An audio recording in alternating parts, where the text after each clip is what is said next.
আগামী বছর ব্রিগেডে জনগর্জন সভায় দলে দলে যোগ দিন। আগামী 10ই মার্চ ব্রিগেডে জনগর্জন সভায় দলে দলে যোগ দিন। জনগর্জন সভাকে সফল করতে আইএনটিটিইউসির পক্ষ থেকে আজ শহর জুড়ে মিছিল এবং আলোচনা সভার আয়োজন করা হয়েছে ইসলামপুর টাউন লাইব্রেরি হলে। উপস্থিত ছিলেন আইএনটিটিইউসি জেলা সভাপতি শেখর দাস, উত্তর দিনাজপুর জেলা তৃণমূল কংগ্রেস সভাপতি কানাইয়া লাল আগরওয়াল সহ অন্যান্য তৃণমূলের নেতৃত্বরা।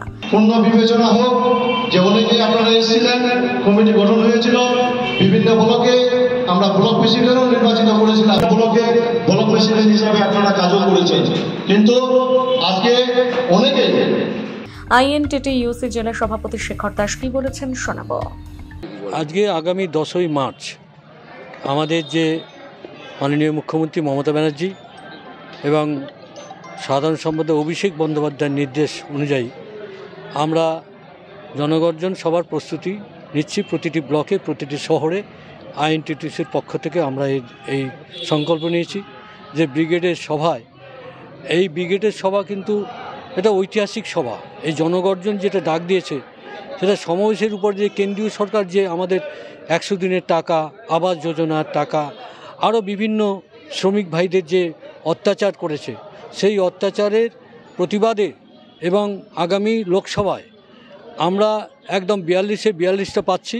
আমরা গ্রামগঞ্জে মানুষের কাছে আশীর্বাদ যে আমরা এইবার দিদিকে আমরা দিল্লির মসনদে বসাতে চলেছি এবং এটা আমাদের দৃঢ় সংকল্প। যতক্ষণ না দিদিকে বসাতে পারবো, আমাদের সংগঠন তথা আমাদের মাদার সংগঠন তৃণমূল কংগ্রেস আমাদের সবার নির্দেশিত পথে আজকে আমরা ইসলামপুরে এসেছি। এখানে মূলত আইএনটিটিইউসির টাউন নেতৃত্ব এবং সিএসপি ওয়ার্কার্সের নেতৃত্বরা এসছে যে কিভাবে আমরা যাব। কারণ আপনারা জেনেছেন কয়েকটি ট্রেন কেন্দ্রীয় সরকারের কয়েকটি ট্রেন বাতিল করেছে, কোচবিহার থেকে শুরু করে যে ট্রেনগুলো আসার কথা সেগুলোকে বাতিল করে দিয়েছে, এর পূর্বেও করেছিল। তো আমরা সেই দিক দিয়ে প্রস্তুত, আমরা যেভাবেই হোক ওই ব্রিগেডে পৌঁছাবো। দিয়েছে মমতা বন্দ্যোপাধ্যায়, সেটাকে কেন্দ্র করে প্রতিটা সংগঠন, যুব থেকে শুরু করে মাদার থেকে শুরু করে ছাত্র, আইএনটিটিইউসি যত আছে সংগঠন, সবাই প্রস্তুতি নিচ্ছে কিভাবে ওখানে যাবে, কিভাবে থাকবে, দিদির বক্তব্য কিভাবে আমরা ব্রিগেডে গিয়ে শুনবো, দিদি আমাদেরকে কি বার্তা দিবে সামনের লোকসভা নির্বাচনকে নিয়ে কেন্দ্র করে।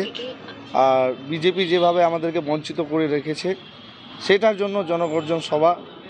এই সভাতে 100 দিনের যে কাজের টাকা, বকেয়া টাকা আজ পর্যন্ত পায়নি, এটা দাবিতে আজ মমতা বন্দ্যোপাধ্যায় জনগর্জন সভা ডেকেছে। সেই সভাতে গিয়ে আমরা ওনার বক্তব্য শুনবো, তারপর আমরা কাজ করব। মোহাম্মদ বাবলু, যুব তৃণমূল কংগ্রেসের জেলার সাধারণ সম্পাদক।